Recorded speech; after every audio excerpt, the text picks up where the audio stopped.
Chloe, an Aries, falls for Viktor, a Vietnam vet. Somebody write this.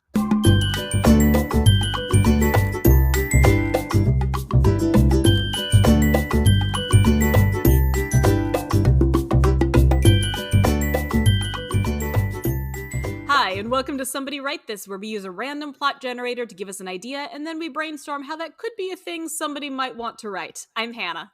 And I'm Jenny, and to help us with our brainstorming today, we have a guest. Let's welcome Grace Helmcke. Hi, Grace. Hi!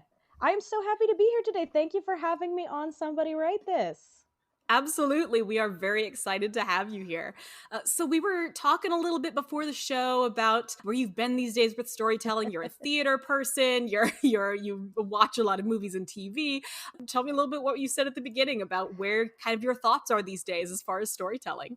Absolutely. I've gotten somewhat nihilistic with theater and storytelling throughout the course of the pandemic, as it happens when your entire career and your entire field just kind of disappears overnight. Yep. And I have been getting really into stories that may seem absolutely ridiculous or are even bad that just unify people. Like on my own podcast, we've talked about now Cats 2019, the movie that was just so awful that everybody had the same like negative guttural reaction, that it wound around to being positive again because everyone just had the same strong reaction to it. And then we also talked about the Ratatouille on TikTok that somehow is so brilliantly collectively written and organically produced, even though it is about a rat who learns to cook in Paris. And so that's what I have been absolutely into recently. So I love this topic that we're going to be brainstorming on, because I think we can create a story that is just so wild that people actually find an interest in it. You know, you bring out that these stories are ridiculous, but the ridiculousness tends to foster some of that social connection. I'd love to hear a little bit more about your thoughts on that. Why does the ridiculous or the absurd lend us to connecting over it? Absolutely. I think that there is something magical about the collective experience of something that is so absolutely out there. Like, Cats the musical is actually fairly divisive in the theater community, but the movie, not divisive at all. Like, it's very, very difficult to create something so good that everyone has the same feelings on it, but I think it's just as difficult to land on something that is so bad that everyone has the same collective feelings on it. And so it feels almost like you had to try to create something this awful, that it brings everyone together. And I've found that I've had some of the most joyful conversations and experiences ever about Cats 2019, because no one is going to have that opinion of like, well, actually, I thought it was good because of this. Because they edited out the cat's buttholes. Like, there's no way to defend it. You just have to enjoy it for the absolute train wreck that it is. And it's the same thing with like the Ratatouille musical. Is like, it's so absolutely zany and out there, and like, who possibly could have thought of it, that like it's hard to be cynical about it because it grew so organically in this absolutely wild app that kind of came out of nowhere. What lessons do you think we take from this? If we're somebody who's like, I want to be part of this, but you don't necessarily want as an artist to try to create something so bad that people will rally around it. What can we take from this if we're trying to do really great art, but also tap into this sort of this strange social connection? What lessons can we take from this moving forward as artists? I think moving forward as artists, one thing specifically is that I found with like the TikTok musical is creating a very, very open communal space to create art. But also something that's important that we can even tap into today is, don't assume that something is so crazy that it's unrelatable. Listening is very important. You may find that something that you thought was absolutely untouchable, that nobody wanted. I mean, the Ratatouille musical started out as a joke, like, oh, another Disney musical, but this time it's dumb. Don't assume that that's something that someone doesn't want. Leave no stone unturned. I absolutely love that, Nice. and you're right that this is exactly the heart of this podcast.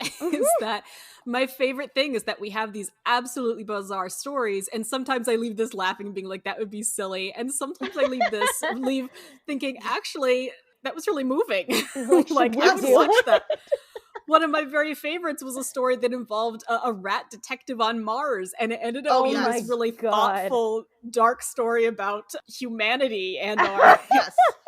I was like, this is wonderful. And it's something that would be so easy to dismiss out of hand and be like, this is stupid. This is for kids. Absolutely. And I was like, no, this is so good. But we actually had a listener write in a possible chapter from the book that Yes. could be. And it was that's brilliant. so great. Yes. Oh, I love it.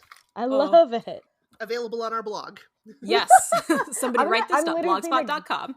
Go back and read that today. It sounds amazing. Yes. Oh, yes, please do. It's so excellent. Okay, so let's see what we can do with what we've got today. So I'm going to reread the synopsis and then explain what are the reasons why we chose it. So, because we generate 3 prompts at the beginning and our guest gets to choose their favorite. So this one is Chloe, an Aries, falls for Viktor, a Vietnam vet. It is important to note, however, that I suspect this is a typo on my part when I put this together, but Aries is not spelled Aries like the astrological sign. It is spelled Ares like the Greek god of war. Yes. Which was so intriguing to us.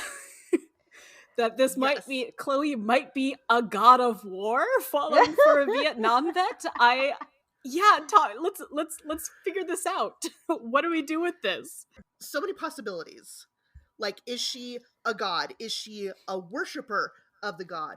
Is she an athlete on a team called the Aries? Oh. Just so many options here. I'm kind of intrigued by the idea that she could be a god, but I like the idea of it's an Aries. There's not one Aries. So maybe Aries is more of a collective than a singular god. Mm-hmm. In this story, it's more of like a troop of people, because I think we could make a very interesting statement about war with the god of war falling for a Vietnam vet. Yeah, I was going to say there's an inherent parallel there. Yeah. Vietnam almost feels on purpose. I'm like, you picked the absolute most devastating war in recent history. Yes. Like, you picked the war that everyone's like, maybe we should rethink our position on war. Yeah. And so maybe Aries is, a collective, but she's still a god. Chloe is definitely a god. Yeah. Okay. Yes. Grace said so. Yes, Chloe is a god. Has Aries split himself? Ooh, that's an interesting idea. Because here's the thing about the nature of war. Like, one person cannot wage a war. Absolutely. You have to get other people involved. Maybe Aries split himself to create a war? Maybe that's part of the lore of this story? And she's one of the ones he chose for some reason? So, okay. So we've got a mythology going on here. Aries, maybe Aries splits himself not even just to create a war, but to win a specific war. He's like, I need to separate my power out and spread it. But he does this and he successfully wins that war with however many Aries he creates. But then they fall into unrest. Because when your entire purpose is to be fostering war and fostering conflict, you're not gonna not do that. Absolutely. Okay. Here's a question that just occurred to me. When did he split himself? As in, how many generations ago? Like, does Chloe know she's an Aries?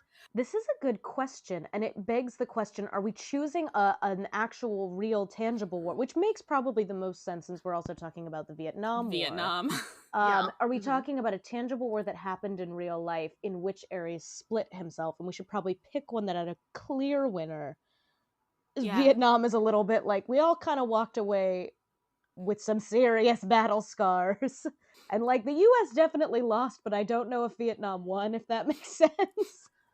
Maybe this could have been millennia ago. This could have been a war against among the gods, even. But it could have even been not a human war that Aries chose to split himself for. Oh, that's true. Because if you go back into Olympus and stuff, humans were always secondary, right? But sometimes used as tools for the gods, and so that totally falls in with Aries splitting himself.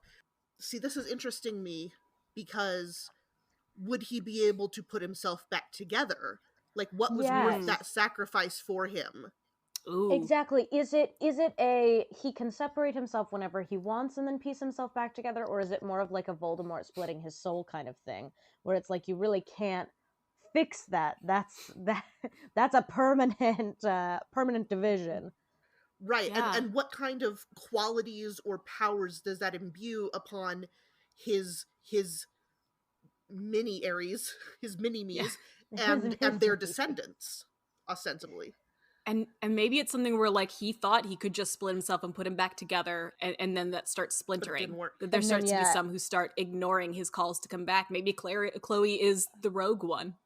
Yes, or maybe even Chloe's a descendant of rogues that he lost in the world, but he still has a grip on her because that power that's his has carried on through her family line. Ooh. So how does her nature, because of Aries, start influencing her life? And how aware is she of it? Is this something where she has no idea that this has happened? Is she also an Aries, the astrological sign? And she goes around telling people, yeah, I'm an Aries, and then realizes, oh no. Oh no. Or like, is it a family tradition and she knows about it because her parents have taught her, but like, this is the family way, and she's like, wait a minute, like, that's interesting. Is the family aware of it? Right. Maybe the family carries a certain level of pride in being sort of the descendants of this selected few of the god Aries. Yeah. And it's just a weird family secret, but she knows, and it's kind of war is kind of just the method in her family. It's like my big fat Greek war. Yes. and there could be a level in which like we are so embodying the qualities of Aries that we are even willing to go to war against Aries himself. like almost elevating them morally in their own minds above the original, being like you gave us this power, you're not taking it back. That's very humans versus Olympians. It's a little bit. That is very humans versus Olympians. I'm gonna take your fire, said Prometheus. When in modern times does this happen? Is Viktor a very recent Vietnam vet, or is this set today and he's Oh, that's interesting. I was initially thinking recently after, because in Hollywood everyone has to be like young and pretty, but it's actually almost even more interesting. What if it was like an older romance? Yeah. Or it doesn't even have to be romance. Like we usually say falls for in the terms of romance, but like what if it's like not just falls for romantically, but falls for ideologically, because as a Vietnam vet he might be very anti-war. Oh. Yes. That's what I was kind of thinking. I was waiting until we got to the Vietnam vet. I'm like, that's what convinces her that sort of her way of life, her warlike way of life, is wrong, because she experiences firsthand what it's done to someone. Which puts her on the wrong side of everybody. Like that puts her on the wrong side of her entire family, who are gods and war gods. Right. Well, which brings us around to the question: what kind of powers or qualities are imbued in this family? Is it just a desire to wage war, or is there something a little more supernatural, a little more godlike? That's interesting. I do think, whether it's supernatural or not, if we're going as Chloe is an American, and maybe she's not an American, but if we're dealing with the Vietnam War, that feels a little bit more close to home. Probably closer, yeah. Right. And I do think it would be interesting to see it in a tangible, this is very like Percy Jackson, but in a tangible sense, her family is a hardcore military family. Yeah. Yeah. But in terms of the supernatural, I think it could kind of go both ways. Maybe they do have a supernatural element, but it's a little bit more, it's not like Harry Potter magic where you can like access it at any time. It's more like a cosmic magic that they can tap into. If she's a descendant, maybe that got those qualities got filtered, lower and lower and lower, so she still has something, but like not enough where she would even like, if she didn't know this family history, she might not be aware that she had any of this at all, or like some qualities skip generations, and hits her instead of her father and grandfather. And and maybe she doesn't have any of the access to the powers of Aries, but she's very diehard for her family and for sort of the ideology of having those access, or that access to the powers from Aries. And then she actually, like, she falls for this Vietnam vet and has to turn around and tell her family to stop. That could be so interesting. Of like, maybe she even goes like hardcore into the ideology, partly to make up for the fact that she doesn't seem to have any of the physical capabilities. She doesn't seem to have any powers. So she's like, the only way to be part of this family is to wholeheartedly support them. Exactly, is to swing so hard into it. It's like Filch being the groundskeeper at Hogwarts, is like being next to magic all the time to make up for the fact that he was born without it.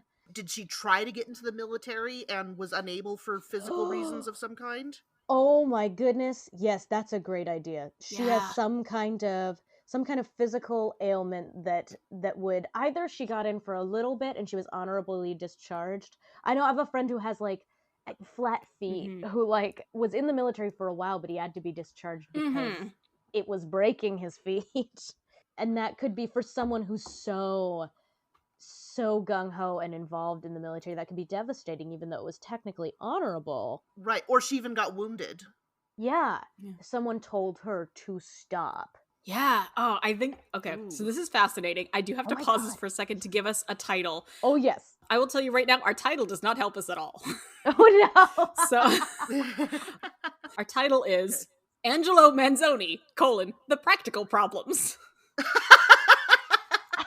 So I have no idea who Angelo Manzoni is. Why is there an Italian in here suddenly? We've suddenly got a very Italian character in here who is important enough to have the book named after him. Is that the family name? Angelo Manzoni? Oh, possibly. Chloe Manzoni, that's a possible family name. I was also thinking, if these two were to meet, maybe at like a VA hospital, because like Viktor comes to get treatments and she's in there because she was injured and honorably discharged.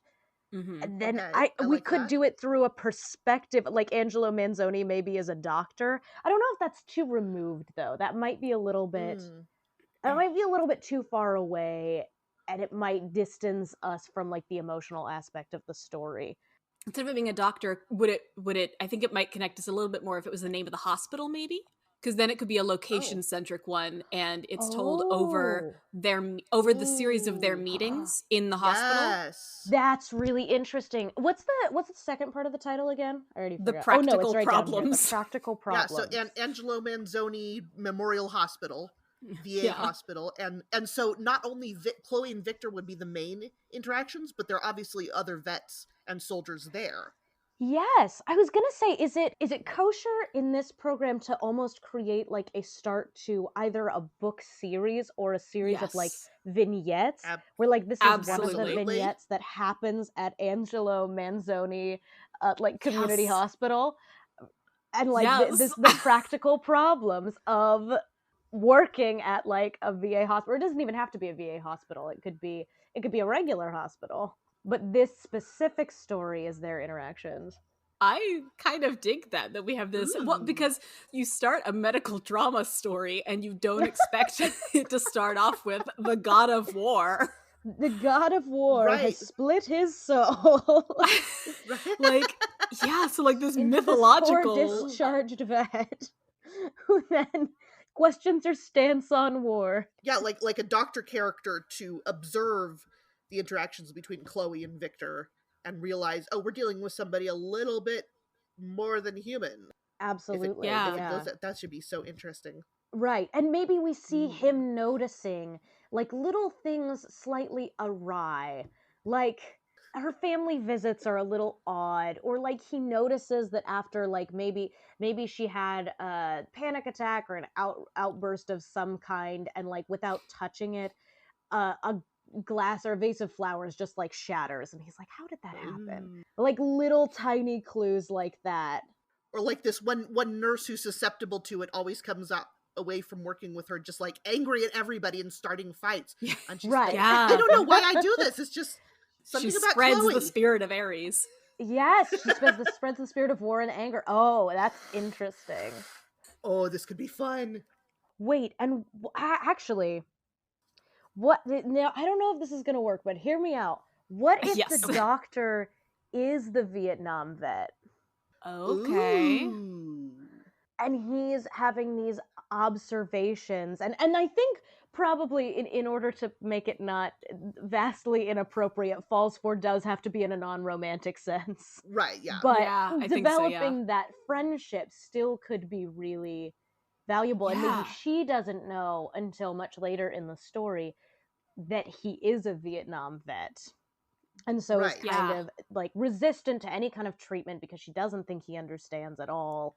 And as it turns out, he Right. does. No, I need to get back to my unit. I need to get back in the Mhm. military. Absolutely.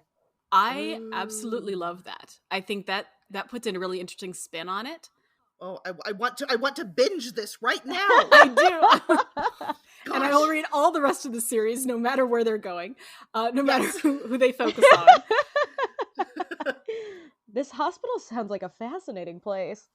It Right. does. It does. I don't know where you go from there, but I love it. Exactly. I'm like, first of all, how do you top God of War in Yeah. your, like, Right. Yeah. in your book series? That's the one you end with, not start with. Exactly. This is the pinnacle. If you're looking at mythology, you could surmise that the Olympian gods fell out of power for a reason at some point in history, and humans gained control of the world, right? Absolutely, yeah. What if they all split themselves? What if they realized the best way to influence the world was to become the humans in a way, because they were already losing that battle? Absolutely. If you can't beat them, join them, kind of thing. Yeah. Oh, I think that's fascinating. Right. And so, like, this series could involve other people who are descendants of other gods, like the electricians of Zeus, or Absolutely. I mean, maybe that's why she goes to this hospital in the first place. Maybe they go here because they have a doctor there who is a god of healing, but he's busy that day, so she gets the Vietnam vet instead. Oh, And- that is interesting. and there's some kind of like underground, not really a religion, not really a cult, but they're like the heads of the families know this secret, Yeah. and like it's on a need to know basis sort of thing, but they have like a network. Oh, that could be really interesting, and there's kind of a society there. And Right, yeah. and then it could also tie into, she could start to question her own sort of morality and stance on war, and like what is actually a righteous and necessary war. Yeah. Exactly. And that could be a really interesting sort of take down or piece apart of how sort of our modern society handles war from a perspective of a family or a group or whatever kind of society this is, who is gung-ho for war all the time. It's the kind of story that could handle some seriously heavy philosophical themes. Absolutely. I like it. I like it a lot. I do too. I think we are going to stop our brainstorming there and toss this out to our listeners and hope that some of them were as inspired as I kind of am by this. Yes, and please. As always, if you write anything or come up with any ideas or just even want to say something you thought of while listening to this, please. make sure and send us an email. We would love to hear all that. We love it so much. You guys don't even absolutely. know. We can only come up with so many ways to do this, and I love when somebody comes in with a completely different angle that I had not even considered. Yes. All right, well, let's go ahead and let's transition to our recommendation time, where we each take a moment and recommend a story that we think our listeners should check out. So I'm going to recommend a podcast. We talk about something silly and something communal and something that brings connection. And I want to recommend the musical improv podcast Off Book. Where they improvise a musical and they have someone playing music and they make up songs and they make up a 45-minute hour-long musical over the span of that time, and it is just delightful and makes me smile so much. They did have one that I think was Cats 2 at one point. Oh my goodness. Yes.